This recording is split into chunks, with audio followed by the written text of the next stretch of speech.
দেখি তেল পাম্পের কি অবস্থা। আমাদের আছে তেবাড়ি, এটা আছে নাটোর, আছে হাইওয়ে রোডের সাথেই তেবাড়ি রোড। এখানে তেল পাম্প আছে। এই তেল পাম্পে ভিড় কম ছিল, তো ভাবলাম যে এখান থেকে তেল তুলি। তো 200 টাকার আছে মতন তেল দিচ্ছে, উপরে দিচ্ছে না। তো ভাবলাম যে 200 টাকা দিয়ে নেই। নাটোর আসছিলাম আছে ঈদের কেনাকাটা করার জন্য, তারপর অন্য অন্য কাজের জন্য আসছিলাম। তো ভাবলাম যে এখান থেকে তেল তুলি।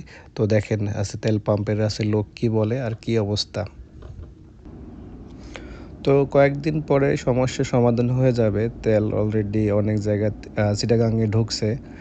আসলে বেশিরভাগ মানুষ সবাই স্টক করে রাখছে, এই জন্যই আছে সমস্যা বেশি, ভিড় বেশি। যতটুক লাগে অতটুক যদি নেওয়া যায় তাহলে সমস্যা হয় না। হয়তো আমি আছে টাকা দিচ্ছিলাম, 200 টাকা আছে উপরে দিচ্ছে না। আসলে বড় গাড়ির সমস্যা কি, আরে তেল তেল আছে অলরেডি চিটাগাঙে ঢুকছে। বেসাল লোক পাবো না নে ভাই। আর 15 দিনের যে রেজাল্ট আছে এগুলো তো শেষ হবে না কোনো। তারপরে গাড়ি বুঝছে না, মানুষ বুঝছে না, পাবোই না। মানে এরকম চিন্তা ভাবনা সবার মাথা। একটু আগা দেন ভাই।